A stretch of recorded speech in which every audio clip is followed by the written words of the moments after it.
Hola, ¿cómo están? Feliz y bendecida tarde, ¿cómo andan? Espero que muy bien. Bueno, acá estamos por compartir un poquito de lectura en vivo. Voy a seguir avanzando con este maravilloso libro de Brian Weiss, Lazos de Amor. Qué libro que me da tanto placer leerlo nuevamente, porque lo leí hace poquito, hará 2 meses que lo leí, que me lo compré. Y bueno, la verdad que tenía muchas ganas de compartirlo con ustedes. Es un libro que obviamente me resuena un montón toda la información y me ayuda a comprender, ¿no?, todo lo que también de algún modo, consciente o inconsciente, pude plasmar en mi novela Sin Principio ni Fin. Tiene muchas cosas que de hecho las marqué en este libro porque hacen entender un poco el proceso por el cual pasé, que a nivel racional se entiende, pero hay algo que va más allá, y esa es la parte que uno busca para saber si eso que siente es real o de dónde sale todo ese sentir, ¿no? Y bueno, acá el doctor Brian Weiss lo deja tan magníficamente explicado, ¿no?, a través de la hipnosis y el reconocimiento de que, bueno, sí, venimos de otras vidas, de vidas pasadas, que en realidad no son pasadas, están pasando todas en el mismo momento, pero bueno, se entiende más en el concepto de vidas pasadas, ¿no? Así que bueno, vamos a seguir avanzando. Lo comencé ayer, así que si no vieron la lectura del día de ayer, ya está en Instagram y en YouTube. Recuerden que está el canal de YouTube Calma Salud Consciente. Todavía no abrí la playlist, pero bueno, como es una sola lectura, van a encontrarlo rápidamente. Gracias a todos los que se unan ahora, Mirte. Bueno, gracias a los que se unan ahora y a los que lo van a ver después. Se ha grabado o lo vean un ratito ahora. Y vamos a comenzar, sí, el capítulo número 3. Siempre comienza con unas frases de diferentes autores. Y en este caso, el capítulo 3 comienza diciendo: hace tanto tiempo y todavía sigo siendo la misma Margaret. Lo único que envejecen son nuestras vidas. ¿Dónde estamos? Los siglos son solo como segundos, y después de vivir 1000 vidas, nuestros ojos empiezan a abrirse. Eugene O'Neill es la autora de esta frase. Antes de iniciar el tratamiento de Catherine, nunca había oído hablar de la terapia de regresión a vidas pasadas. En la época en que yo estudiaba, el programa de enseñanza no incluía esta materia, ni en la Facultad de Medicina de Yale, ni en ninguna otra. Todavía recuerdo perfectamente la primera vez que apliqué este método. Había indicado a Catherine que retrocediera en el tiempo con el objetivo de descubrir traumas de la infancia que tenía reprimidos u olvidados, y yo pensaba que eran los responsables de su ansiedad y su depresión. Ella había llegado a un estado de hipnosis profunda que yo le había provocado hablándole con voz suave y relajante, muy concentrada, atendía mis instrucciones. En la primera sesión de terapia realizada una semana antes, habíamos practicado la hipnosis por primera vez. Catherine había recordado algunos traumas de su infancia con bastante detalle y emoción. Normalmente, en la terapia de regresión, si los traumas olvidados van acompañados de emociones, un proceso que recibe el nombre de catarsis, el paciente empieza a mejorar. Pero los síntomas de Catherine seguían siendo graves y supuse que lo mejor era que continuara recordando episodios de su niñez aún más reprimidos. De esta manera podría mejorar. Conseguí que se trasladara a la edad de 2 años, pero no fue capaz de recordar nada significativo. Regresa al punto en donde tus síntomas empiezan a manifestarse, le ordené claramente y con firmeza. Me quedé atónito al oír su respuesta. Veo unas escaleras de peldaños blancos que conducen a un edificio blanco con columnas, abierto. No hay puerta de entrada. Llevo un vestido largo y un saco de tela tosca. Tengo el pelo rubio y largo, y lo llevo trenzado. Hola Rochi, hola Debo, hola soy Lorena. Bueno, gracias a los que se unan ahora y a los que lo vayan a ver después. Vamos a continuar. Era una mujer joven llamada Aronda, que vivió hace unos 4000 años. Murió inesperadamente en una inundación o en un maremoto que arrasó su pueblo. Unas olas enormes arrancan los árboles, no hay escape posible. Hace frío, el agua está helada. Tengo que salvar a mi bebé, pero no puedo. Solo puedo apretarlo bien fuerte contra mis brazos. Me ahogo, el agua me asfixia. No puedo respirar, no puedo tragar, agua salada. Me arrancan a mi hija de las manos. Durante este trágico y emotivo recuerdo, Catherine jadeaba y tenía dificultad para respirar. De repente su cuerpo se relajó por completo y empezó a respirar profunda y regularmente. Veo nubes, mi hija está conmigo y también otras personas de mi pueblo. Veo a mi hermano. Estaba descansando, aquella vida había terminado. Aunque ni ella ni yo creíamos en otras vidas, acabábamos de vivir intensamente una experiencia ancestral. De un modo increíble, el miedo al ahogo y a la asfixia prácticamente desapareció de la vida de Catherine después de aquella sesión. Yo sabía que la fantasía y la imaginación no podían curar aquellos síntomas crónicos tan profundamente arraigados, pero la memoria catártica sí. A medida que pasaban las semanas, Catherine iba recordando más vidas anteriores. Sus síntomas desaparecieron. Se curó sin la ayuda de medicamentos. Juntos descubrimos el poder curativo de la terapia de regresión. Debido a mi escepticismo y a mi rigurosa formación científica, me costó mucho aceptar la existencia de vidas pasadas. Dos factores acabaron minando mi escepticismo, uno rápido y muy emotivo y otro gradual e intelectual. En una de las sesiones, Catherine acababa de recordar que en una vida anterior había muerto víctima de una epidemia que había asolado la región. Cuando todavía se hallaba en profundo estado de trance, consciente de que flotaba por encima de su cuerpo, fue atraída por un hermoso rayo de luz. Empezó a hablar. Me dicen que hay muchos dioses, porque Dios está en cada uno de nosotros. Entonces empezó a revelarme detalles muy íntimos sobre la vida y la muerte de mi padre y de mi hijo pequeño. Ambos habían muerto años atrás, muy lejos de Miami. Catherine, que era ayudante del laboratorio de Mount Sinai Hospital, no sabía absolutamente de nada de ellos. Nadie podía haberle proporcionado todos aquellos detalles. En ningún lugar podía haber conseguido toda aquella información. La precisión de sus detalles fue impresionante. Yo estaba sobresaltado y me estremecía a medida que ella iba revelando aquellas ocultas y secretas verdades. ¿Quién está contigo? ¿Quién te explica todo esto?, le pregunté. Los maestros, susurró. Me hablan los espíritus maestros. Me cuentan que he vivido 86 veces en un cuerpo físico. En el transcurso de las sesiones restantes, Catherine transmitió muchos más mensajes que procedían de estos maestros.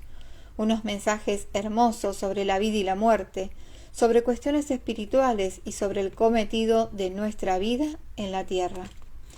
Mis ojos empezaban a abrirse al tiempo que mi escepticismo era cada vez menor. Recuerdo que pensaba, puesto que Catherine no se equivoca respecto a mi padre y mi hijo, ¿podría entonces averiguar algo sobre las vidas pasadas, la reencarnación y la inmortalidad del alma? Creía que sí. Los maestros también hablaban de las vidas anteriores. Elegimos el momento en que entramos en nuestro estado físico y el momento en el que lo abandonamos. Sabemos cuándo hemos cumplido la tarea que se nos encomendó realizar aquí en la tierra. Sabemos cuándo se nos acaba el tiempo y entonces aceptamos nuestra muerte. Pues sabemos que esta vida que hemos vivido ya no da más de sí. Cuando llegue el momento, cuando ya hemos disfrutado del tiempo necesario para descansar y alimentar de energía nuestra alma, se nos permitirá escoger nuestro regreso al estado físico. Aquellos que dudan, que no están seguros de querer regresar aquí, es probable que pierdan la oportunidad que se les ha brindado. la oportunidad de cumplir con su deber cuando se hallan en estado físico. Eso es un mensaje que dicen los maestros. Desde que viví esta experiencia con Catherine, he sometido a la terapia de regresión a más de 1000 pacientes. Pocos, muy pocos, alcanzaron el nivel de los maestros. Sin embargo, he observado una sorprendente mejoría clínica en la mayoría de estas personas. He visto cómo los pacientes recuerdan un nombre durante la evocación de una vida anterior reciente y después he encontrado documentos que verifican la existencia de esa persona en el pasado, confirmando los detalles de la rememoración. Algunos pacientes incluso han encontrado sus propias tumbas de vidas anteriores.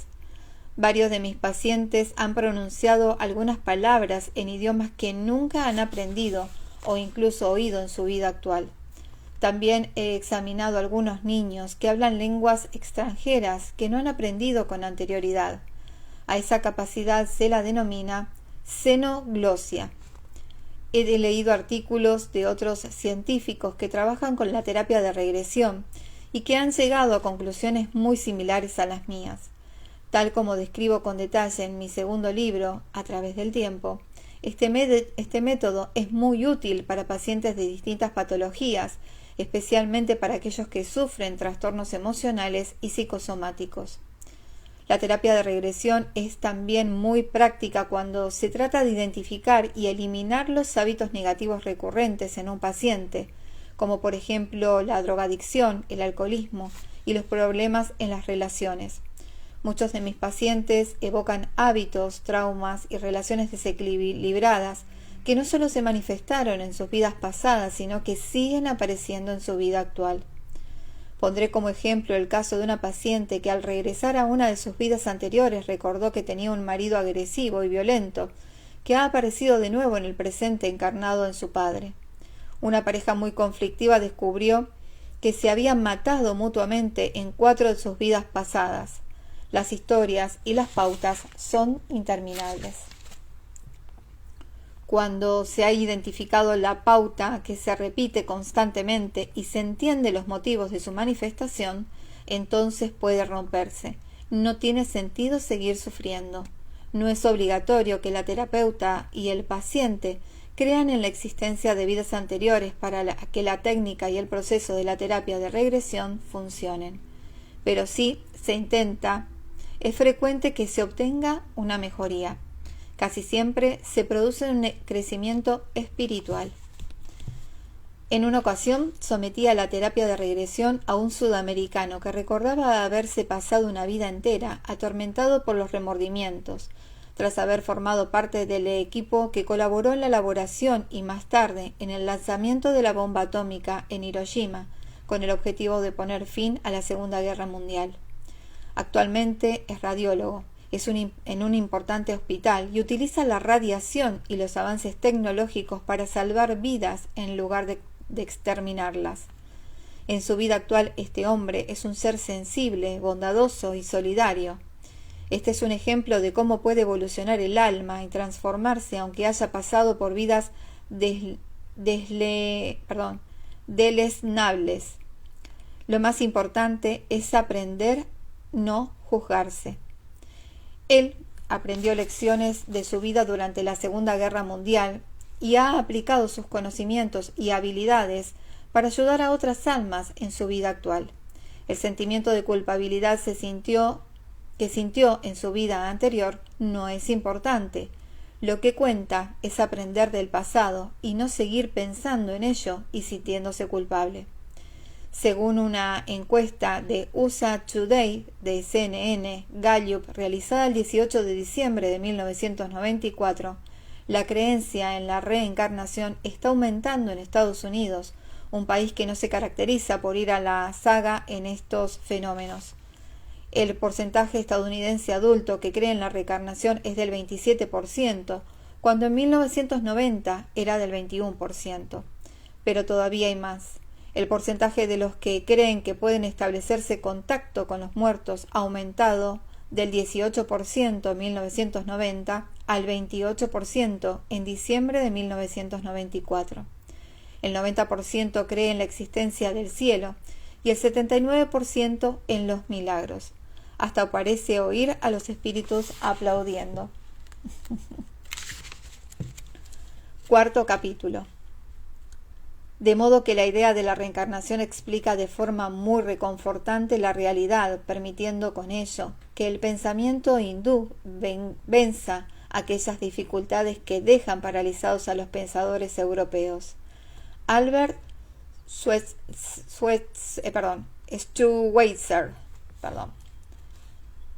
La primera vez que Elizabeth experimentó una regresión fue una semana después. No me costó provocarle un estado hipnótico mediante el rápido método de inducción cuyo objetivo es evitar los bloqueos y las barreras de la mente consciente. La hipnosis es un estado de gran concentración, pero luego el ego, la mente, tienen la capacidad de interferir en esta concentración con pensamientos perturbadores. Mediante la rápida técnica de inducción, logré que Elizabeth entrara en un estado de hipnosis profunda en 1 minuto. Le había dado una cinta magnetofónica de relajación para que la escuchara durante la semana anterior al inicio de estas sesiones. La había grabado para ayudar a mis pacientes a practicar las técnicas de autohipnosis. Me di cuenta de que cuanto más ensayaban en casa, más profundo era el estado al que llegaban en mi consulta. Esta cinta les ayuda a relajarse y muy a menudo también a dormirse. No me extrañaría que esta cinta esté dando vuelta por YouTube, así que yo la voy a buscar. Después, si la llego a encontrar, la voy a compartir. Más que nada para dormir bien. Cuando llegó a casa, Elizabeth intentó escucharla, pero no conseguía relajarse. Estaba demasiado ansiosa y si algo pasa, ella tenía miedo porque estaba sola y nadie podría ayudarla. Su mente la protegía, dejando que la inundaran pensamientos cotidianos para distraer así su atención de la cinta de relajación. El nerviosismo y los pensamientos le impedían concentrarse. Cuando me explicó lo que le había pasado, decidí llevar a la práctica otro método de hipnosis más rápido con fin de superar los obstáculos y temores que bloqueaban su mente. El método más utilizado para provocar un trance hipnótico se llama relajación progresiva. En primer lugar, hay que conseguir que el paciente respire lentamente. A continuación, el terapeuta le suscita un estado de relajación, indicándole con suavidad que distienda los músculos poco a poco. Distienda los músculos poco a poco. Después le pide que intente visualizar imágenes agradables y relajantes. Mediante técnicas como la de contar hacia atrás, el terapeuta ayuda al paciente a llegar en un estado de relajación todavía más profundo. En ese estado, el paciente está en un trance hipnótico entre ligero y moderado, y el terapeuta puede intensificarlo si lo desea. El proceso entero dura unos 15 minutos. Sin embargo, durante este cuarto de hora, es posible que la mente del paciente piense, analice o delibere en lugar de dejarse llevar por la sugestión. En este caso se interrumpe el proceso hipnótico.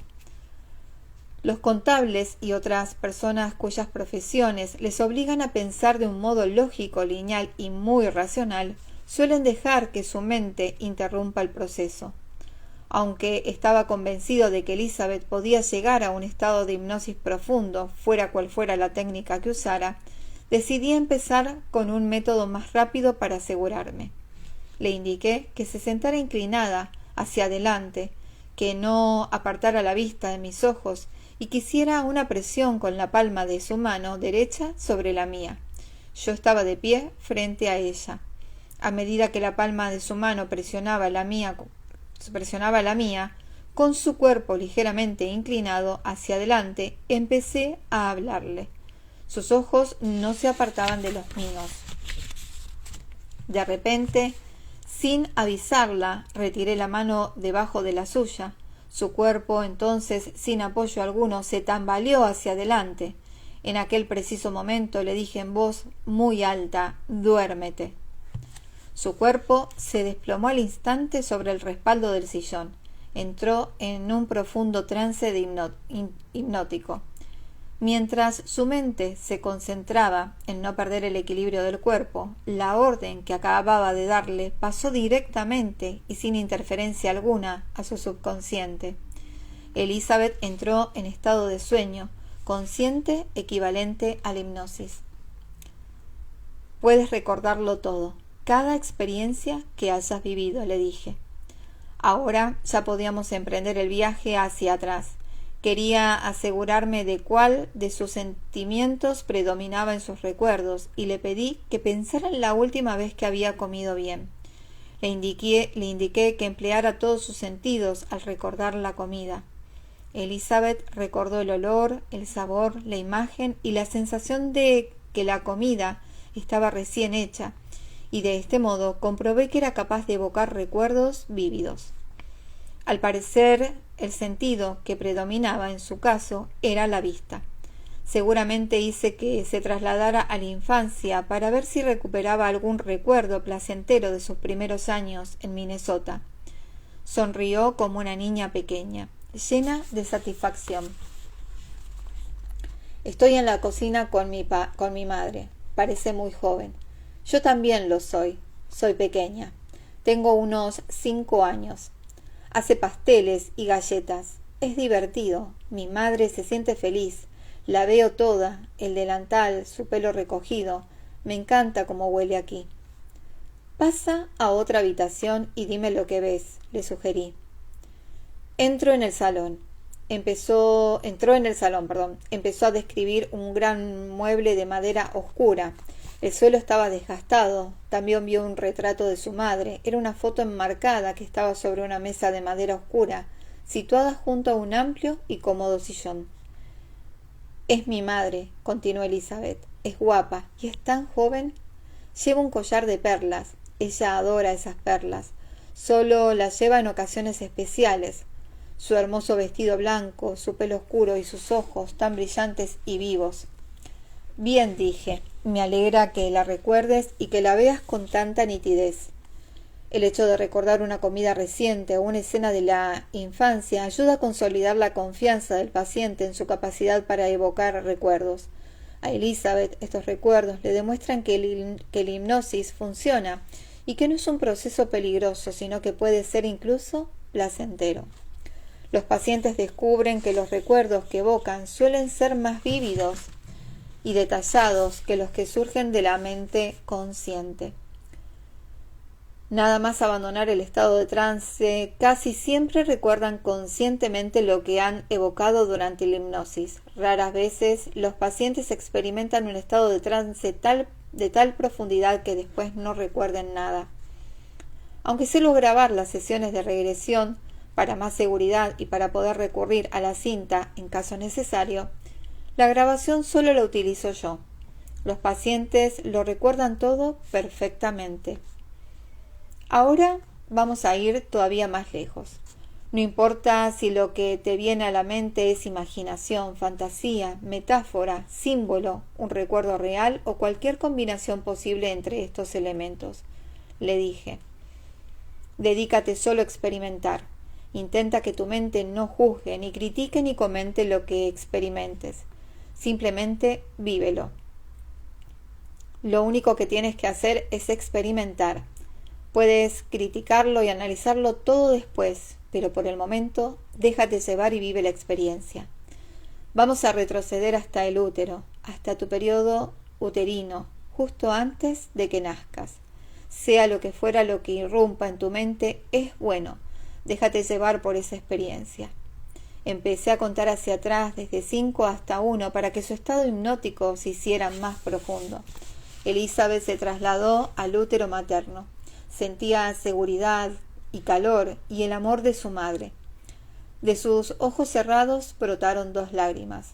Recordó lo mucho que sus padres la querían, especialmente su madre. Eran lágrimas de felicidad y nostalgia. Evocó el amor con que se la recibió al nacer y esto la hizo muy feliz. La experiencia que vivió dentro del útero materno no es una prueba fehaciente de que el recuerdo fuera preciso o completo, pero las sensaciones y emociones que tuvo fueron tan intensas y poderosas y reales que hicieron que se sintiera mucho mejor.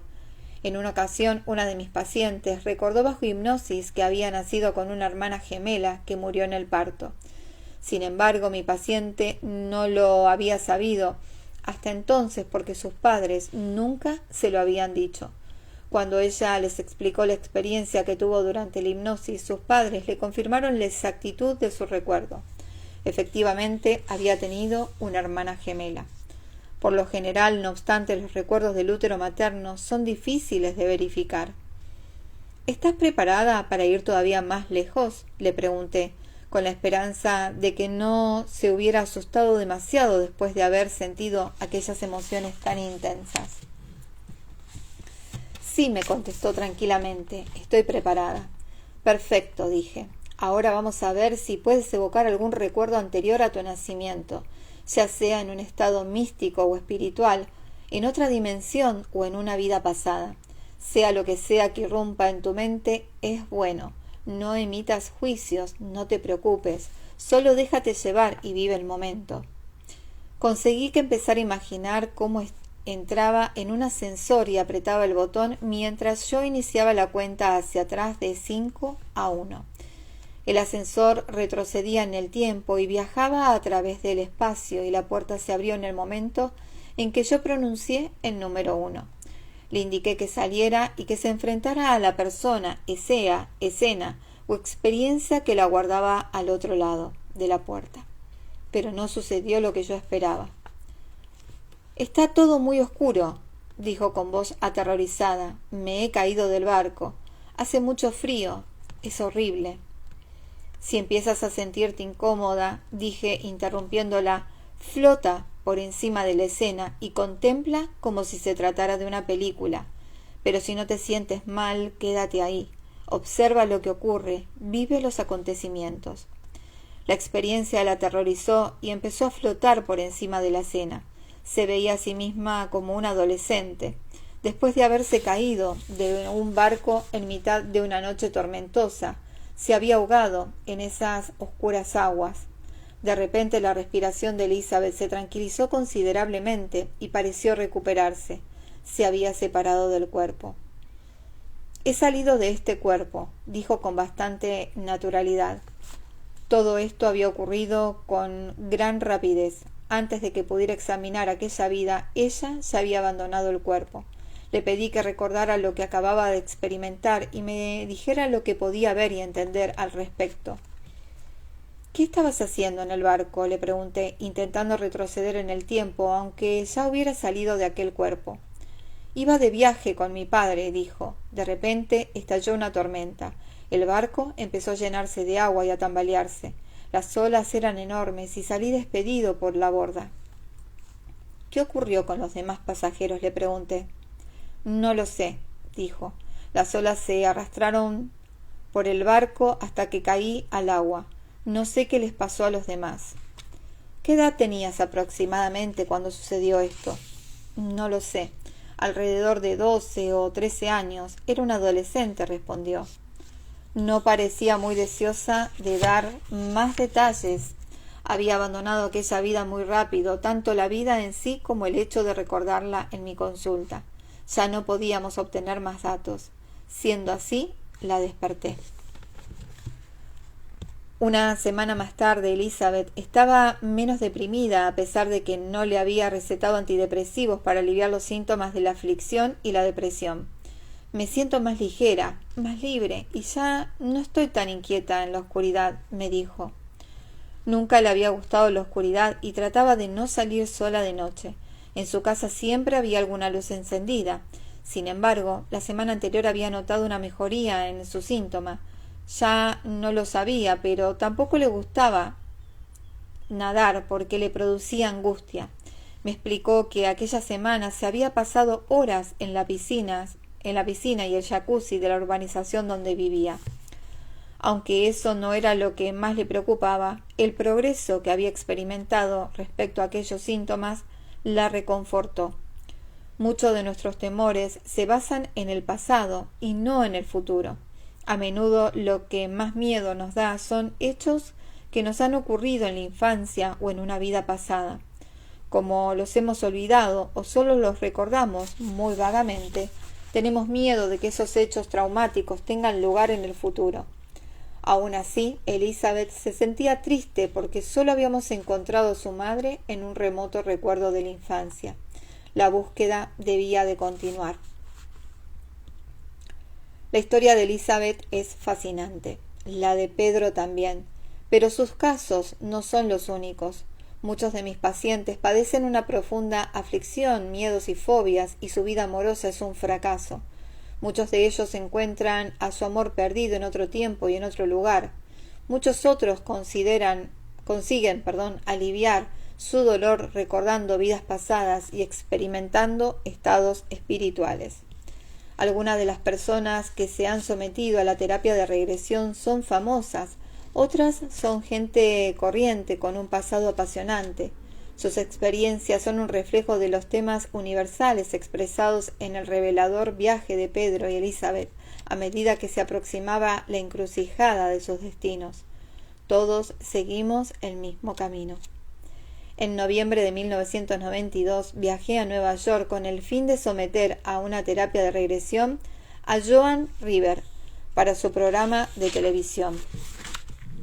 Habíamos quedado que grabaríamos la sesión en una habitación de un hotel unos días antes de que se retransmitiera el programa en directo. Joan llegó tarde porque el periodista de radio Howard Stern, su invitado especial en el programa de aquel día, le había entretenido. Joan, que venía del plato, que no estaba demasiado relajada, todavía llevaba el maquillaje que le habían hecho para el programa, iba enjollada y lucía un jersey rojo muy bonito. Antes de iniciar la sesión me contó que últimamente estaba muy afligida por la muerte de su madre y de su marido. Se sentó en un sillón de felpa estampado de color beige. Estaba tensa. Las cámaras empezaron a grabar lo que iba a ser una escena extraordinaria. Joan se arrellanó en el sillón y dejó que su mentón reposara ligeramente sobre la palma de su mano. Su respiración se tranquilizó y entró en un estado de hipnosis profunda. El trance que alcancé era muy intenso, afirmó más tarde. Iniciemos la regresión, el viaje hacia el pasado. Su primera parada se produjo en la edad de 4 años. Recordaba un día muy agobiante en su casa porque su abuela había venido a visitarles. Joan la veía con una claridad total. Llevo un vestido a cuadros, calcetines blancos y unas sandalias Mary Jane. Continuamos indagando en un pasado más remoto. Era 1835 y Joan vivía en Inglaterra. Pertenecía a la nobleza. Tengo el pelo muy oscuro y soy alta y delgada, dijo. Tenía 3 hijos. Veo con mucha claridad que uno de ellos es mi madre, añadió. ¿Cómo sabes que es ella?, le pregunté. Simplemente lo sé, es ella, contestó con firmeza. No reconoció a su marido, al igual que ella, alto y delgado como una persona presente en su vida actual. Lleva un sombrero de copa de piel de castor, dijo concentrada. Va bien vestido. Estamos pasando por un gran parque lleno de jardines. Joan empezó a llorar y dijo que quería abandonar aquella vida. Uno de sus hijos se estaba muriendo. Es ella, dijo sollozando, refiriéndose a la hija a la que había reconocido como su madre en la vida actual. ¡Qué desgracia!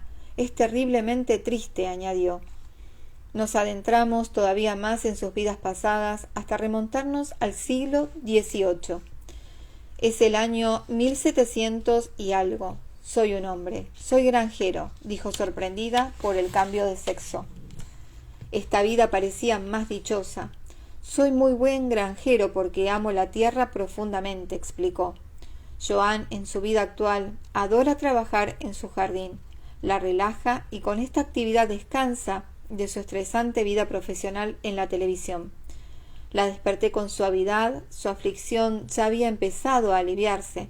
Descubrió que su amada madre, que en 1835 fue su hija pequeña en Inglaterra, había sido una de sus almas gemelas a través de los siglos. Aunque ahora estaban otra vez separadas, Joan sabía que volverían a reunirse en otro tiempo y en otro lugar. Elizabeth, que no sabía nada de la experiencia de Joan, vino a verme buscando una cura similar. ¿Encontraría ella también a su querida madre? Mientras tanto, en la misma consulta y en el mismo sillón, separado de Elizabeth por el significante lapso de 3 días, otro drama se estaba desarrollando. Pedro sufría mucho. Su vida era un valle de lágrimas, de secretos sin compartir y deseos ocultos. En el momento del encuentro más significativo de toda su vida se iba acercando, silenciosamente, pero con rapidez. A ver, voy a leer, no sé si leer un capítulo más. Sí, leo el capítulo 5 y dejo. Seres bonitos, no sé cuánto llevo. Sí, leo la confirmación del 444 como señal de los guías, es que voy a leer uno más. Capítulo 5. Dice así: y su dolor no remitía. Finalmente dio a luz a otro niño y fue grande la alegría del padre, que exclamaba: ¡un varón! Aquel día solo él sintió este júbilo. La madre, postrada y abatida, estaba pálida y exánime. Lanzó de repente un grito de angustia pensando en el ausente, no en el recién nacido. Yace mi niño en la tumba y no estoy a su lado. Oye de nuevo la amada voz del difunto en la boca del bebé que ahora tiene en sus brazos. Soy yo, pero no lo digas, susurra mirándola a los ojos.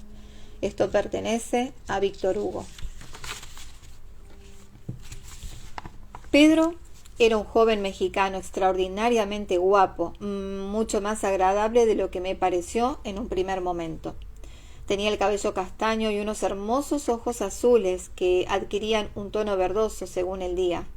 Su encanto y su facilidad de palabra ocultaban el dolor que sentía por la muerte de su hermano, que había perdido la vida 10 meses antes en un trágico accidente de coche en la Ciudad de México.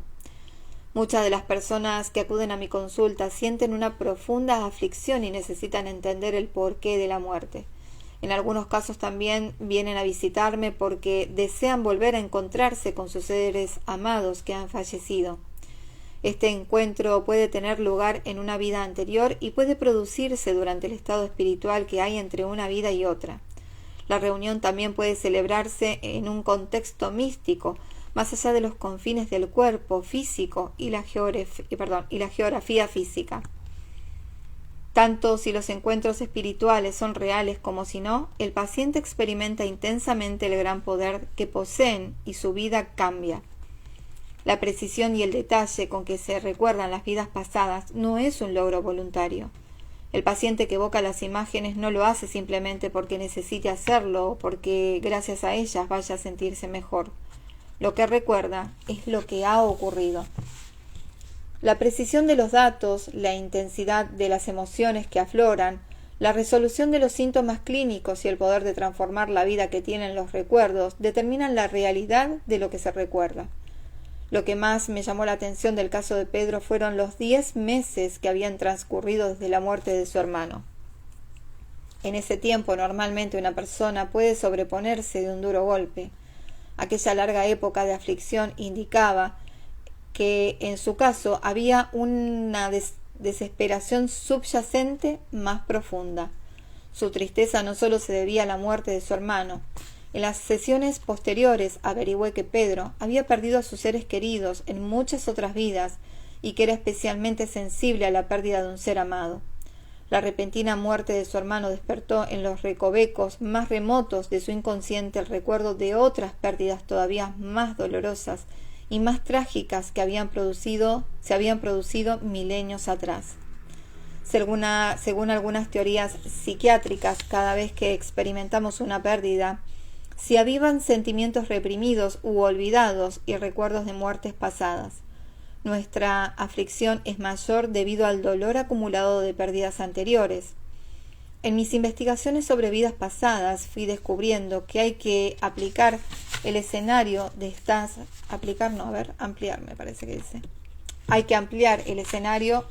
pérdidas. No basta con regresar a nuestra infancia. Debemos incluir las pérdidas sufridas en tiempos más remotos, en vidas anteriores. Algunas de nuestras pérdidas más trágicas y de nuestras mayores desgracias se produjeron con anterioridad a nuestro nacimiento. Antes de seguir adelante tenía que reunir más datos sobre la vida de Pedro. Era necesario que conociera los hechos más importantes de su vida para encarar las futuras sesiones.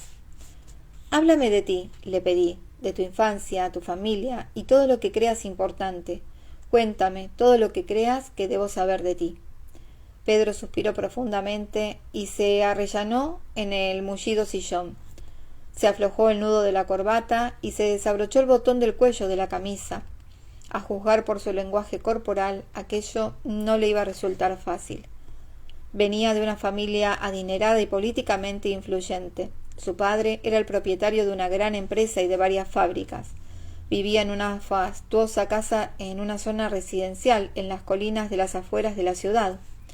Pedro se había educado en los mejores colegios privados. Estudió inglés desde pequeño y después de vivir en Miami varios años, lo hablaba a la perfección. Era el menor de 3 hermanos. Se mostraba muy protector con su hermana a pesar de que ella le llevaba 4 años. Su hermano era 2 años mayor que él y estaban muy unidos. Su padre trabajaba mucho y normalmente no llegaba a casa hasta entrada la noche.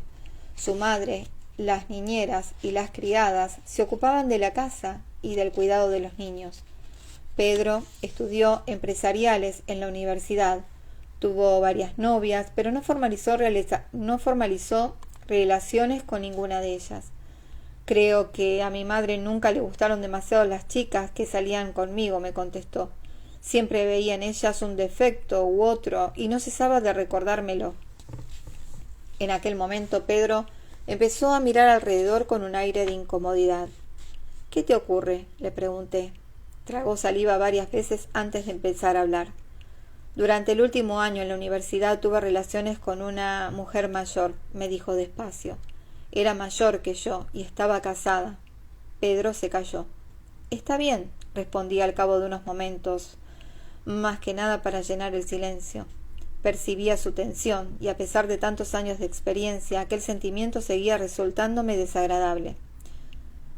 «¿Lo sabía su marido?», le pregunté. «No», contestó, «no sabía nada». «Podría haber sido peor», señalé diciendo una obviedad para intentar reconfortarle. «Pero todavía no he acabado», añadió en un tono que presagiaba algo terrible. Yo asentí con la cabeza para darle pie a que continuara. «La dejé embarazada y ella abortó. Mis padres no saben nada de todo esto», dijo bajando la vista. Años después se sentía culpable y avergonzado. «Entiendo», dije. «¿Me dejas que te explique lo que he aprendido sobre el aborto?» Asintió con la cabeza. Él sabía que yo era especialista en el campo de la hipnosis y de las vidas pasadas. Una interrupción del embarazo o un aborto natural suele estar relacionado con el pacto que se establece entre la madre y el alma que va a entrar en el bebé. O el cuerpo del bebé carecía de la salud suficiente para llevar a cabo su tarea en la vida que lo esperaba, continué. O aquel no era el momento oportuno para sus objetivos, o la situación externa había cambiado, en ese caso debido a la desesperación del padre en el momento en que los planes del bebé o de la madre necesitaban la figura paterna, ¿comprendes? Sí, asintió, pero no parecía muy convencido. Yo sabía que su estricta educación católica acentuaba su sentimiento de culpabilidad y su vergüenza. A veces nuestras creencias fijas son un obstáculo para la adquisición de nuevos conocimientos. Volví a lo fundamental. «Te hablaré solo de mi propia experiencia como investigador y terapeuta», le expliqué, «y no de lo que he leído o de lo que otros me han contado. Se trata de la información que me transmiten mis pacientes cuando están profundamente hipnotizados. A veces las palabras son suyas y en otros casos, por lo visto, provienen de una fuente superior». Pedro asintió de nuevo sin decir palabra. «Mis pacientes explican que el alma no entra en el cuerpo enseguida. Aproximadamente durante la concepción, el alma reserva el cuerpo. entonces ninguna otra alma puede disponer de ese cuerpo. El alma que ha reservado el cuerpo de un determinado bebé puede entrar y salir de él cuando lo desee. No está confinada. Es algo parecido a estar en coma, añadí. Pedro movía la cabeza en señal de haber entendido mis palabras. Seguía sin hablar, pero me escuchaba atentamente. Durante el embarazo, el alma se va uniendo gradualmente al cuerpo del bebé. Continué, pero la unión no está completa hasta que se acerca el nacimiento. Puede producirse un poco antes, durante el parto o nada más nacer. Qué importante es esta información, ¿eh? Qué importante. Sobre todo para las mamás que por el motivo que haya sido han abortado o hayan tenido abortos espontáneos, saber esto del alma, ¿no? Que reserva el cuerpo, pero que el alma en sí va y viene y que muchos no entran definitivamente al alma hasta el momento de nacer, así que qué alivio. Para ilustrar este concepto junté mis manos desde la base de las palmas y las separé formando un ángulo de 90 grados. Poco a poco las fui cerrando hasta que se unieron las dos palmas y los dos dedos simbolizando el gesto universal de la oración y mostrando el vínculo gradual que se produce entre el alma y el cuerpo. Un alma no puede ser nunca dañada ni tampoco se la puede matar, dije. El alma es inmortal, indestructible. Siempre encontrará un camino de regreso si así ha sido dispuesto. ¿Qué quieres decir?, preguntó Pedro. Me he topado con casos en que la misma alma, después de un aborto provocado o espontáneo, regresa a los mismos padres en el siguiente bebé que procrean. Increíble, respondió Pedro. Su rostro se iluminó, mientras su sentimiento de culpabilidad y su vergüenza se iban desvaneciendo. Nunca se sabe, añadí. Tras unos segundos de reflexión, Pedro suspiró y cruzó las piernas mientras se ajustaba los pantalones. Volvimos a la primera parte de la sesión. ¿Qué pasó después de aquello?, le pregunté. Después de licenciarme volví a casa. Al principio trabajé en las fábricas de mi padre y aprendí cómo funcionaba el negocio. Más adelante vine a Miami para dirigir la sucursal de aquí y ocuparme de las exportaciones. Desde entonces vivo aquí, explicó. ¿Cómo va el negocio?, le pregunté. Muy bien, pero tengo que dedicarle demasiado tiempo. Eso es un gran problema. Perjudica mi vida amorosa, dijo Pedro, esbozando una media sonrisa. No bromeaba del todo. Tenía 29 años y sentía que se le estaba escapando el momento de encontrar el amor, casarse y crear una familia. Se le estaba escapando y no había nada en perspectiva. ¿Tenés relaciones con mujeres actualmente? Sí, contestó, pero no hay nada especial. No me enamoro. Espero que me ocurra algún día, añadió con cierta preocupación en su voz. Dentro de poco tendré que regresar a México y quedarme a vivir allí, dijo pensativo, para ocuparme de los asuntos de mi hermano. Tal vez allá conozca a alguna mujer, añadió sin demasiada convicción. Me pregunté si el hecho de que su madre siempre criticara a sus novias y la experiencia con aquella mujer casada que decidió abortar eran lo que bloqueaba psicológicamente a Pedro a la hora de establecer una relación amorosa. Pensé que lo mejor era dejar estas cuestiones para más adelante. ¿Cómo está tu familia en México?, pregunté para aligerar el ambiente al tiempo que seguía recogiendo información. Están bien. Mi padre tiene más de 70 años y mi hermano y yo, pero se detuvo bruscamente, tragó saliva e hizo profundamente una inspiración antes de proseguir. En fin, ahora más responsabilidad en el negocio, concluyó en voz baja. Mi madre también está bien. Hizo una pausa antes de rectificar lo que había dicho. Pero ninguno de los dos ha asumido la muerte de mi hermano. Les ha dejado destrozado. Han envejecido mucho. ¿Y tu hermana? Está muy triste, pero tiene su marido y a sus hijos, me explicó. Asentí con la cabeza en señal de haberle entendido. Su hermana disponía de más recursos para combatir el dolor que él. Pedro tenía una salud de hierro. Solamente sentía un dolor esporádico en el cuello y en el hombro izquierdo. Esta molestia le incomodaba desde hacía mucho tiempo, pero los médicos nunca le encontraron nada fuera de lo normal. Me he acostumbrado a vivir con ello, me dijo. Al pensar en el tiempo en que quedaba, consulté el reloj y vi que ya habían pasado 20 minutos de la hora. Normalmente mi alarma interna no falla.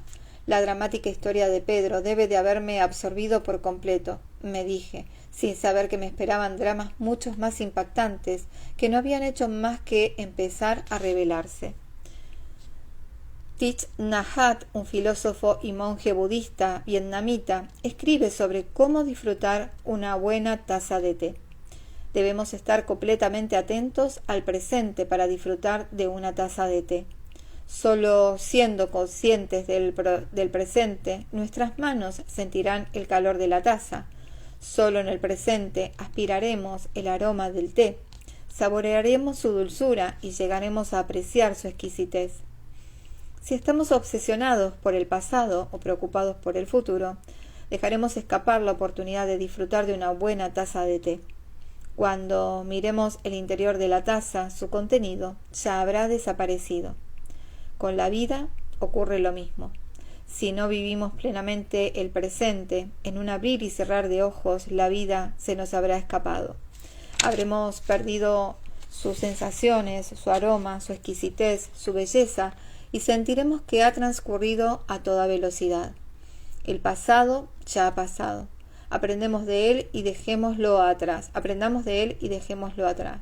El futuro ni tan siquiera ha llegado. Hagamos planes para el futuro, pero no perdamos el tiempo preocupándonos por él. Preocuparse no sirve para nada. Cuando dejamos de pensar en lo que ya ha ocurrido, cuando dejamos de preocuparnos por lo que todavía no ha pasado, estaremos en el presente. Solo entonces empezamos a experimentar la alegría de vivir. Bueno, seres bonitos, hasta acá, capítulo 3, 4 y 5, un montonazo. La verdad que avancé un montonazo. Lo que pasa es que me apasiona esta lectura. Yo seguiría, pero bueno, mi garganta ya me dice hasta acá también. Así que bueno, deseo que tengan un muy, muy bonito día. Que bueno, que conecten con esta maravillosa lectura de Brian Weiss. Obviamente que tiene muchos libros. El anterior a este es Muchas vidas, muchos maestros, que también ya lo tengo leído y está en mi canal de YouTube. Lo van a encontrar más fácil. Yesenia. Amos lazos de amor. Ay, qué lindo. Bueno, perdón si digo mal tu nombre, Yesenia. ¿Estará bien dicho así? Yesenia. Que viste que acá los argentinos con la Y. Yesenia. Bueno, no te puedo escuchar pronunciarlo, pero bueno, espero estar diciéndolo bien y si no, mil disculpas. Gracias a ustedes. Y bueno, nos veremos, no sé, mañana o pasado. Creo que ya voy a pasar el martes a leer un poquito más para seguir avanzando. Mañana tengo un día bastante con muchas actividades, así que mañana vamos a pasar. Y bueno, les recuerdo que está a la venta, obviamente, Sin principio ni fin, un libro que también habla de historia de amor, también habla de lazos, de reencuentro de almas, de pactos que se han hecho en otras vidas y que aparecen a través de sincronicidades, números repetidos, momentos de déjà vu. Esta es una historia de amor, es ficción, pero todo el sentir de la protagonista saben que es el mío mismo.